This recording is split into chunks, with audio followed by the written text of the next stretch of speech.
سرکار غوث اعظم شیخ عبدالقادر جیلانی کا نام بغداد کے شہر بلال کے رہنے والے 470 صدر ہجری میں آپ کی پیدائش ہے. ماتر ذات ولی ہے.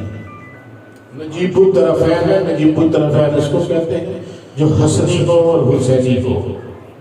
امام الاولیاء ہیں. آپ نے فرمایا یہ میرا قدم اولیاء کرام کی گردنوں پر ہے. جن جن ولیوں نے گردن نہیں جھکائی ان کی ولایت سچ کری. خواجہ معین الدین چشتی جمیری حسنی حسینی آپ کے فرض کا زر. چشتیوں پر بھی فیض سرکار غوث اعظم کا تھا.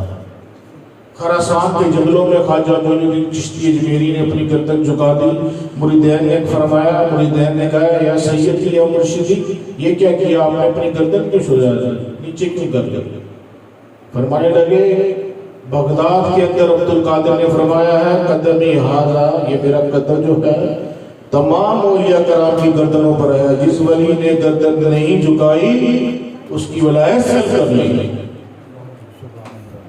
تو سیدنا خواجہ معین الدین چشتی جمیری نے گردن جو ہے نا روٹین سے تھوڑی سی زیادہ جھکائی اور فرمانے لگے عبدالقادر میری گردن پر نہیں میرے سر پر بھی تیرا قدم ہے. سبحان اللہ سبحان اللہ. خالی گردن پر نہیں میرے سر پہ بھی تیرا قدم ہے. اور آپ کا زد ہے ایک ہی دور ہے, آپ کا ایک ہی دور کے رہنے والے ہیں. تو اولیاء کی محبتیں پہلے ایسے ہوا کرتی تھی, ایک دوسرے سے ایسے پیار کیا کرتے تھے. یہ نہیں ہے کہ ایک دوسرے کے اینٹی تھے, ایک دوسرے کے خلاف تھے. آج تو لوگ کہتے ہیں محبت شاہی کوئی نہیں. آج کل جو کوئی پلمبر ہے, کوئی انجینئر ہے, نہ قرآن کی بات صحیح کرنی نہ حدیث کی بات صحیح کرنی اور بحث شروع ہو جاتی. میرے بھائی نہ ہم قرآن سے باہر جائیں گے نہ حدیث سے باہر جائیں گے. آپ کو تھوڑی تھوڑی باتیں بتاؤں گا کیونکہ ٹائم بھی زیادہ ہو گیا. تو ان باتوں کو آپ نے نوٹ کر لینا, اپنے دل میں رکھ لینا. کوئی بات سمجھنا ہے سوشل میڈیا پر علماء کرام آپ کو مفتیان کرام بڑے مل جائیں گے.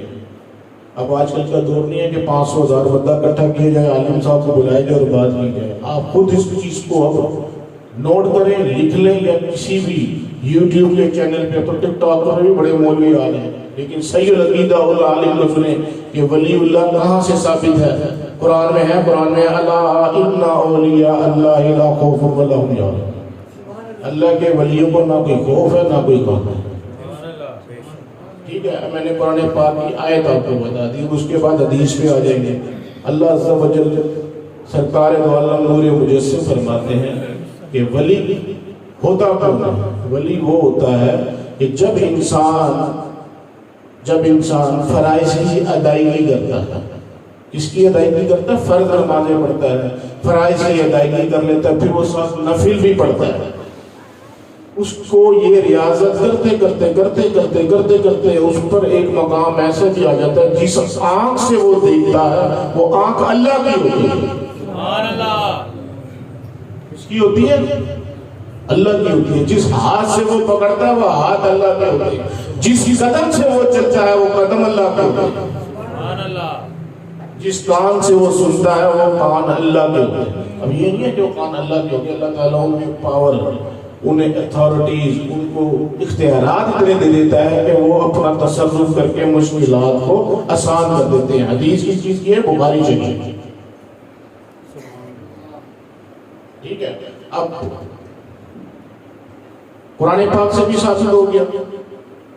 کہ اللہ کے ولیوں کو کوئی خوف نہیں ہوتا، کوئی غم نہیں ہوتا. ہم کہتے ہیں کہ اللہ کے ولی تو دور کی بات، جو اللہ کے ولیوں کی بارگاہ میں بیٹھ جائے اس کو بھی بڑا فیض ملتا ہے.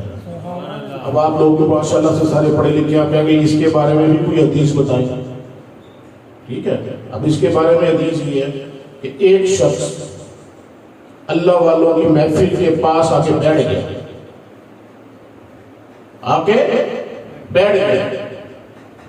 ابھی اس نے یہ نیت نہیں کی کہ میں ثواب کی نیت سے بیٹھوں گا یا ایسے بیٹھوں گا.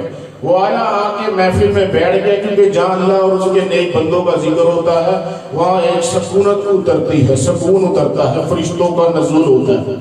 فرشتے آتے ہیں، وہ آ کر اپنے نیک بندوں کے اعمال لکھنا شروع کر دیتے ہیں. ان کی ڈیوٹی یہی ہے، وہ نیک اعمال لکھیں گے، نیک اعمال لکھ کے اللہ تعالیٰ کی بارگاہ میں چلے جائیں گے اور وہاں بتائیں گے کہ آج گارڈن ٹاؤن کے اندر محفل ہو رہی تھی، فیضان ہاؤس کے اندر اللہ کے کچھ نیک بندے بیٹھے تھے، وہ اللہ کا ذکر کر رہے تھے. کچھ لوگ آئے، وہ بیٹھے، انہوں نے درود شریف پڑھا. اللہ عز و جل یہ ہم نے پورا ریکارڈ ان کا لکھ لیا، کیونکہ درود شریف پڑھنے والے کے بارگاہ میں جب درود شریف پڑھا جاتا ہے، جو شخص درود شریف پڑھتا ہے، حدیث مبارکہ میں آتا ہے کہ اس کا نام، اس کے باپ کا نام، اس کے باپ کا نام سونے کے ورق پر چاندی کے اور آگ سے چاندی کے قلموں سے لکھا جاتا ہے اور اللہ کی بارگاہ میں پیش کیا جاتا ہے.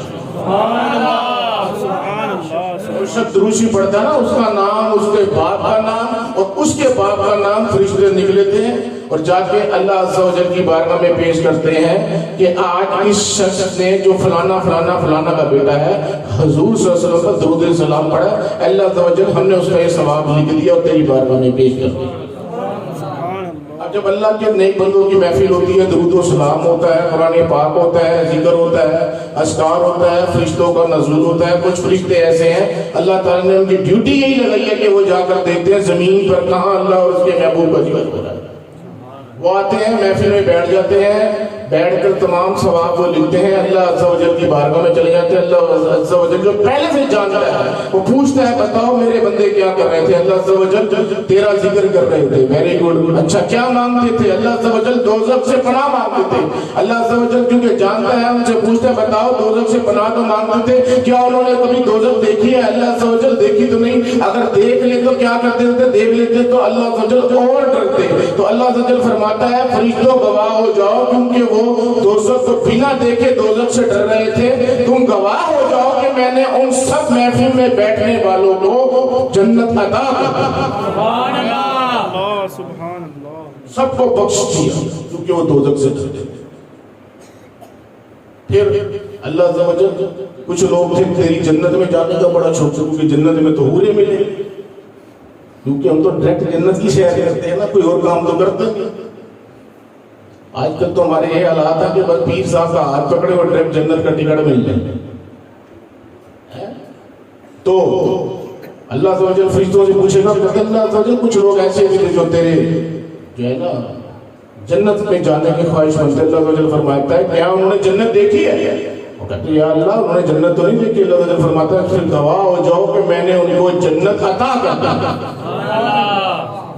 اچھا حدیث ابھی یہاں نہیں ختم ہوئی. وہ کہتے ہیں اللہ عز و جل ایک بندہ ایسے تھوڑا سا آگے گزر رہا تھا، وہ تو محفل میں آیا نہیں تھا، دور سے ایسی تھوڑی دیر باتیں سن کے گزر گیا تھا، آگے چلا گیا تھا. اللہ تعالیٰ اس کے بارے میں کیا کریں؟ اللہ تعالیٰ فرماتا ہے کہ تم گواہ ہو جاؤ میں نے ان نیک لوگوں کی نیک محفل کے صدقے سے اس گزرنے ایسے ہی گزرنے والے کو بھی معاف کیا، اس کی بخشش کر دی. سبحان اللہ.